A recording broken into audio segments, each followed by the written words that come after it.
কথায় আছে যে দৃষ্টি অত্যন্ত কঠোর হয়, অত্যন্ত শক্তিশালীও হয়। কথায় আছে যে কারোর উপর যদি কুদৃষ্টি পড়ে তাহলে তার বিনাশ কেউ আটকাতে পারে না। এই যে কুদৃষ্টি, এর উপাচারও আমাদের কাছে রয়েছে। যখন আমরা বাড়ি নির্মাণ করি তখন একটা কালো মুখোশ লাগাই, যাকে রক্ষা কবচ মনে করা হয়, কুদৃষ্টি থেকে বাঁচার জন্য।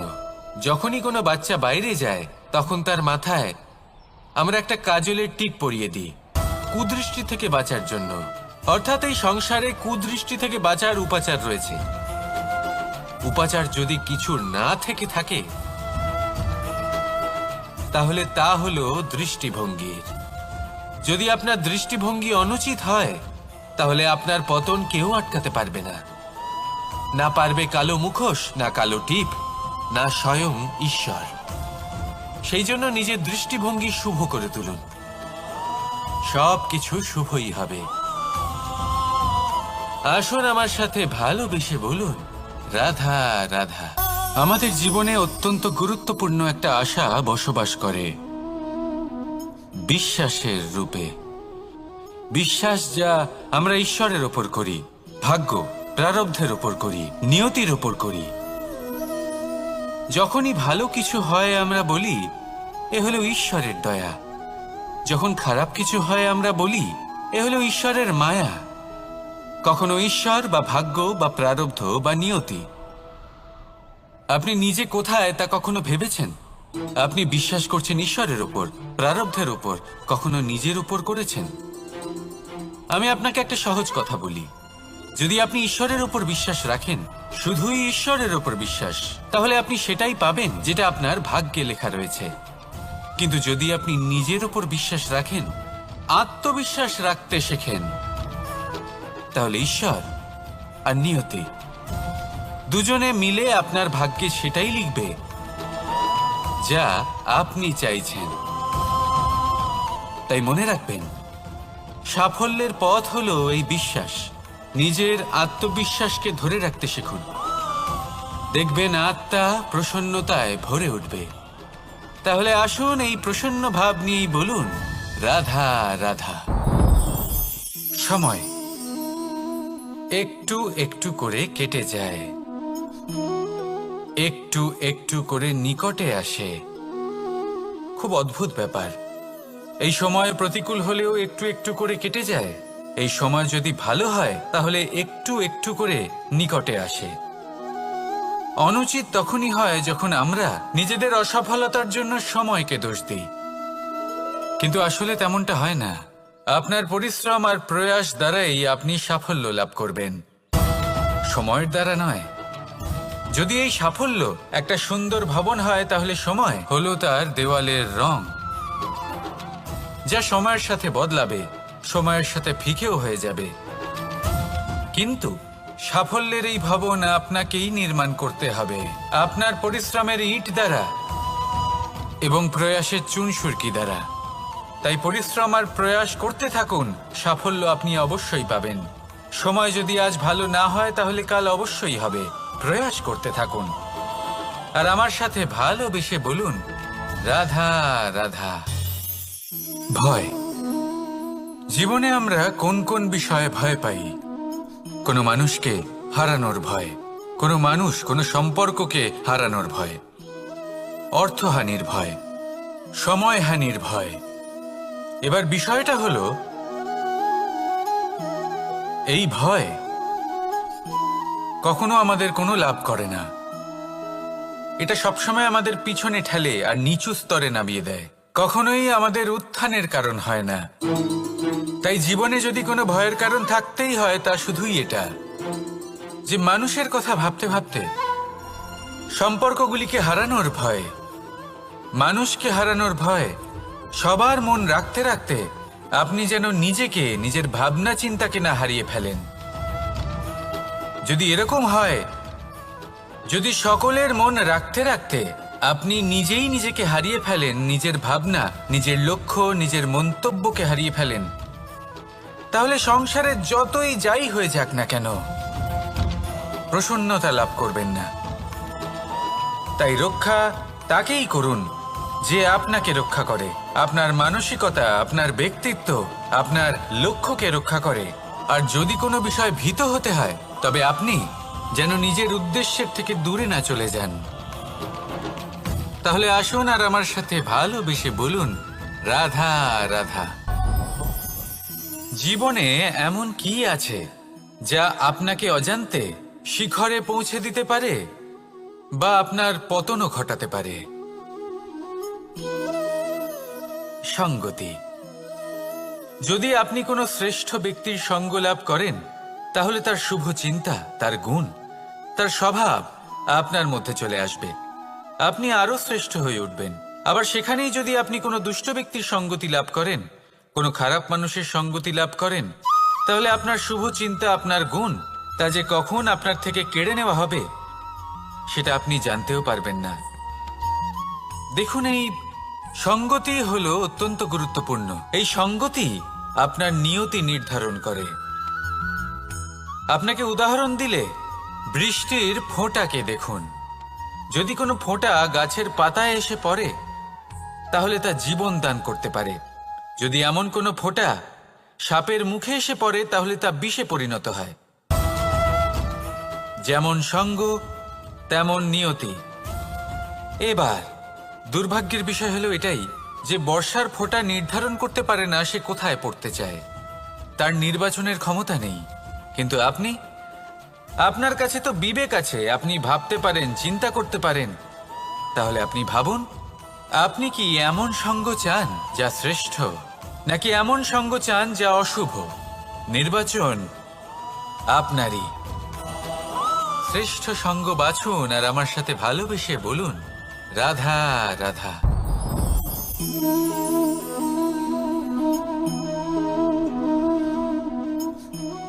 মুক্ত। এই মুক্তই সবাইকে মোহিত করে দেয়, নিজের দিকে আকর্ষিত করে। অত্যন্ত সুন্দর, গোল, শুভ্র।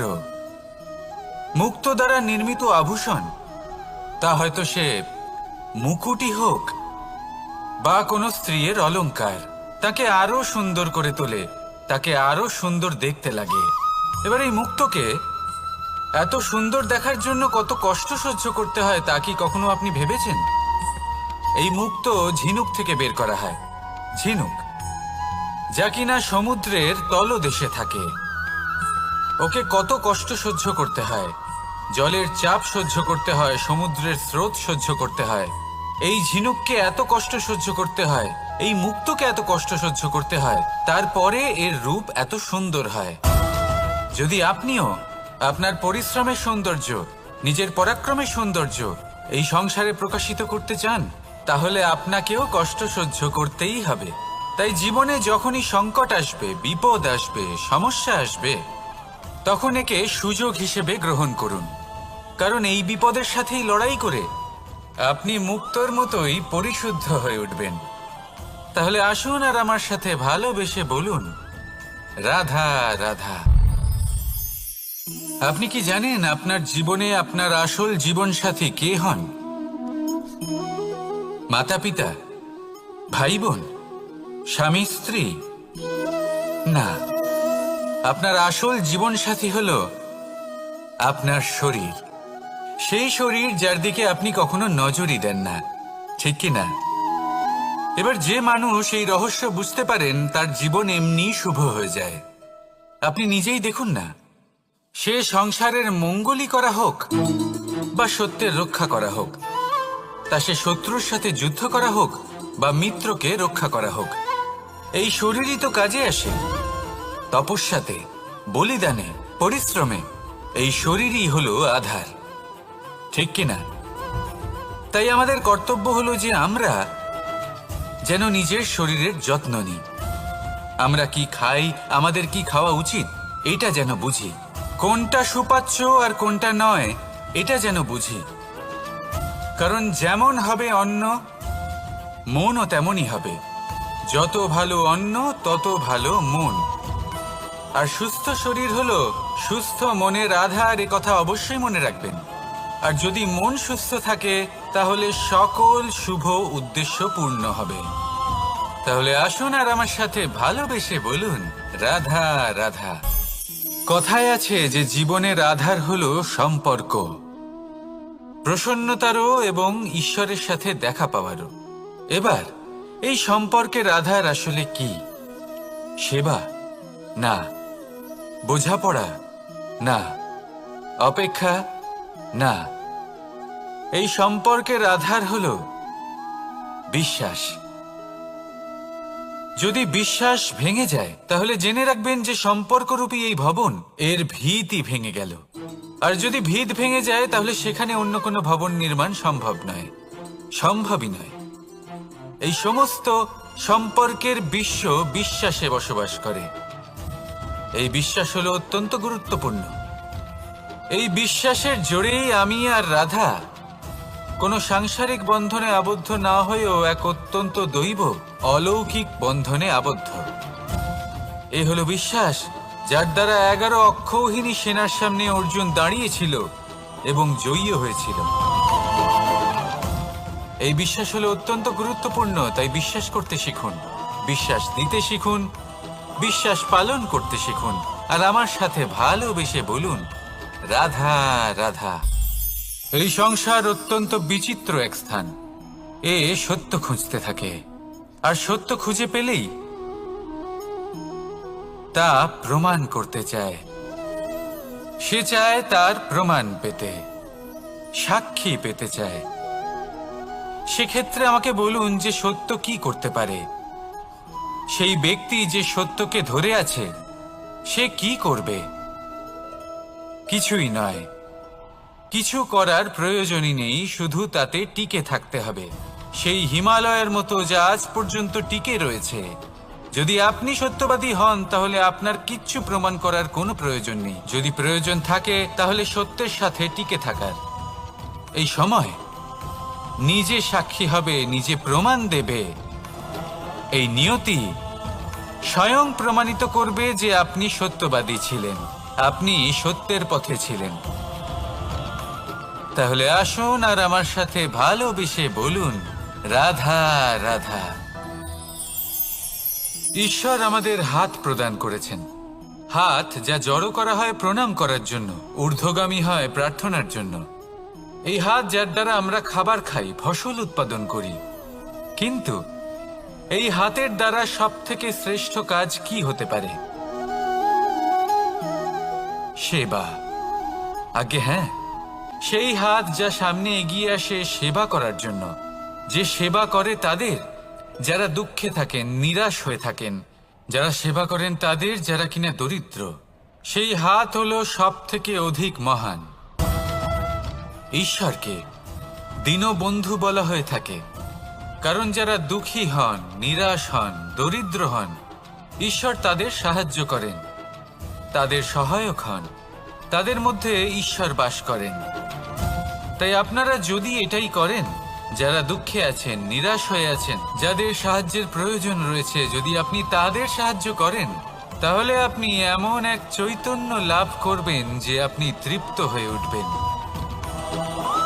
তাহলে সবার সেবা করুন আর আমার সাথে ভালোবেসে বলুন, রাধা রাধা। আজ আমার কাছে একটা হাতুড়ি রয়েছে। অত্যন্ত শক্তিশালী হলো এই হাতুড়ি। এই হাতুড়ি দিয়ে প্রহার করে একটা গরম লোহাকে আপনি সুন্দর অস্ত্রে পরিণত করতে পারবেন। এই হাতুড়ি দিয়েই প্রহার করতে করতে একটা অত্যন্ত বড় পর্বত ভেঙে আপনি ওখানে একটা নতুন পথ নির্মাণ করতে পারবেন। এই হাতুড়ির স্বল্প আঘাতেই আপনি প্রসাধনের জন্য সুন্দর সুন্দর আভূষণ বানাতে পারবেন। কিন্তু যদি কোনো সুন্দর বাড়ি দেখতে পান আর তার ভিতে আপনি যদি এই হাতুড়ি দিয়ে প্রহার করেন, তাহলে তার বিনাশ হয়ে যাবে। এমনই কিছু হয় প্রেমের ক্ষেত্রেও। তা এতটা শক্তিশালী হয় যা সৃজন করে, কিন্তু সর্বনাশও এ করতে পারে। সবকিছুই নির্ভর করছে আপনার উদ্দেশ্যের ওপর। এই উদ্দেশ্যকে শুভ রাখুন আর ভালোবাসার ওপর একটু নিয়ন্ত্রণ রাখতে শিখুন, যেন এমন না হয় যে আপনি সৃজন করতে গেলেন কিন্তু সর্বনাশ করে বসলেন। আসুন আর আমার সাথে ভালোবেসে বলুন, রাধা রাধা। প্রেম। এই প্রেম যতটাই সরল ঠিক ততটাই জটিল হয়।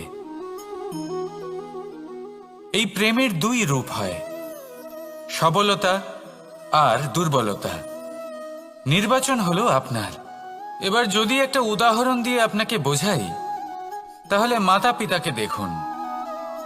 মাতা পিতা সন্তানকে কখনো কখনো এত স্নেহ দিয়ে ফেলেন যে তাকে বাইরে কোথাও যেতেই দেন না, আর তার ফলে সন্তান এতটাই দুর্বল হয়ে পড়ে যে এমনও হয় তারা সারা জীবন বাড়িতেই বসে থাকে।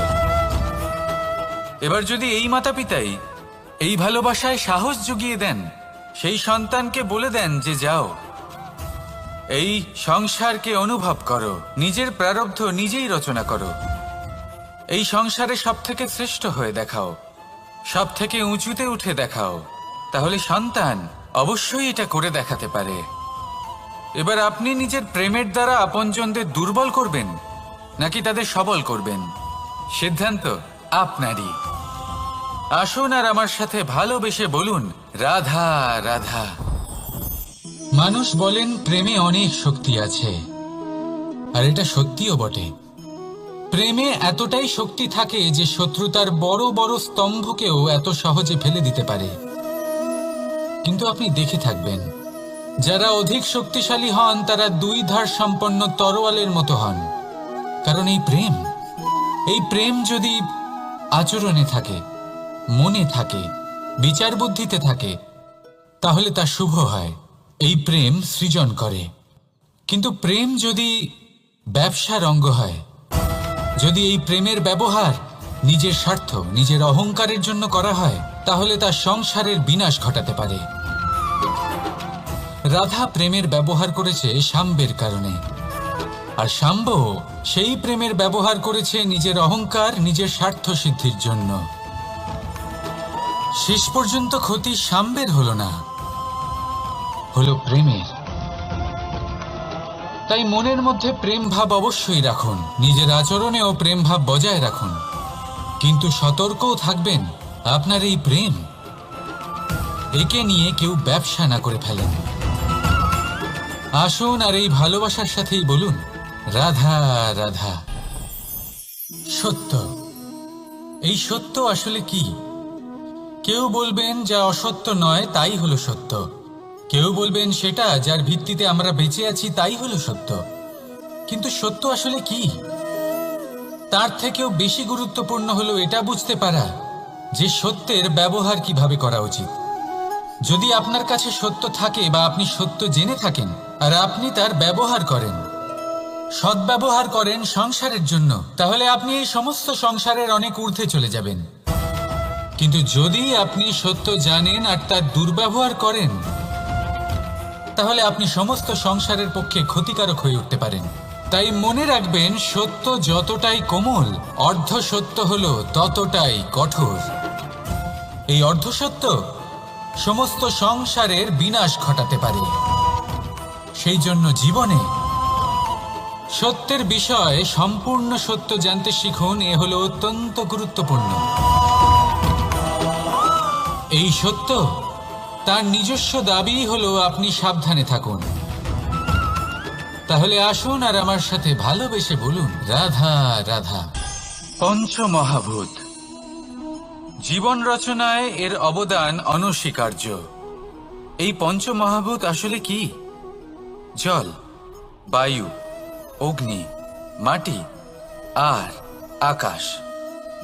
এবার শুধুমাত্র জীবন রচনায় এর অবদান আছে তা নয়, শুধু শরীর রচনাতে এর যোগদান আছে তা নয়, বরং এরা হলো আমাদের জীবনের সব থেকে বড় শিক্ষক। এবার আপনারা সকলে চমকে যাবেন, হয়তো আপনারা এই দৃষ্টিভঙ্গি দিয়ে কখনো দেখেননি। আমি আজ আপনাদের বোঝাবো। এদের মধ্যে সব থেকে বড় তত্ত্ব জল। এ আমাদের কি শেখাচ্ছে? এই জল, এর নামই হলো জল, কিন্তু এ কখনোই আমাদের জ্বালায় না, আমাদের জ্বলনের কারণ হয় না। তাহলে কি করে? আমাদের তৃষ্ণা মেটায়, আমাদের শীতলতা প্রদান করে, জীবন দান করে। এর দ্বারা আমরা কি শিক্ষা লাভ করি? যে আপনার উৎপত্তি যেখান থেকেই হোক না কেন, আপনি যেখানেই জন্মগ্রহণ করুন না কেন, আপনার কর্ম সর্বদা শ্রেষ্ঠ হওয়া উচিত। আপনি জলকে যে কোনো পাত্রে রাখুন না কেন, সে সেই অনুসারেই নিজের আকার ধারণ করে নেয়। এর দ্বারা আমরা কি শিক্ষা পাই?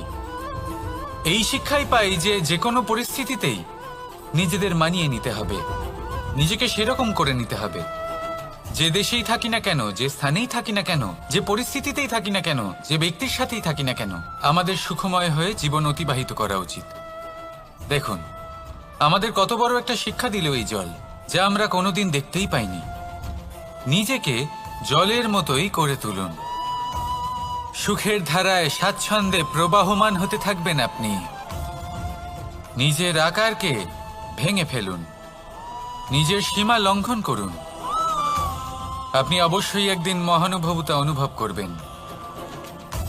তাহলে আসুন আর আমার সাথে ভালোবেসে বলুন, রাধা রাধা।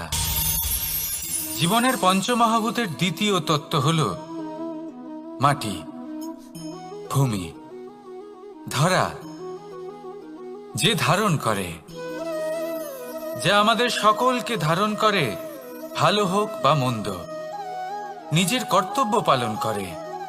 আর এটাই শিক্ষা আমাদের জন্য। আমাদেরকেও আমাদের সকল কর্তব্য পালন করতে হবে, তা সে আমাদের নিজেদের প্রতি হোক, আমাদের পরিবারের প্রতি হোক, সমাজের প্রতি হোক বা ঈশ্বরের প্রতি। এই শিক্ষা আমাদের মাটি দিয়ে থাকে। এ আমাদের পদতলে পিষ্ট হয়েও তার বদলে আমাদের বনস্পতি প্রদান করে। অগ্রসর হতে পদক্ষেপ নেওয়ার সময় আমরা পা দিয়েই ধরিত্রীকে পিছনে ঠেলি, কিন্তু এই মাটি আমাদের ঘৃণা করে না। সে আমাদের পরবর্তী পদক্ষেপের জন্য অপেক্ষা করে আর স্বাগত জানায়। আর হয়তো সেই জন্যই এই ধরাকে আমরা ধরিত্রী মাতা বলে থাকি।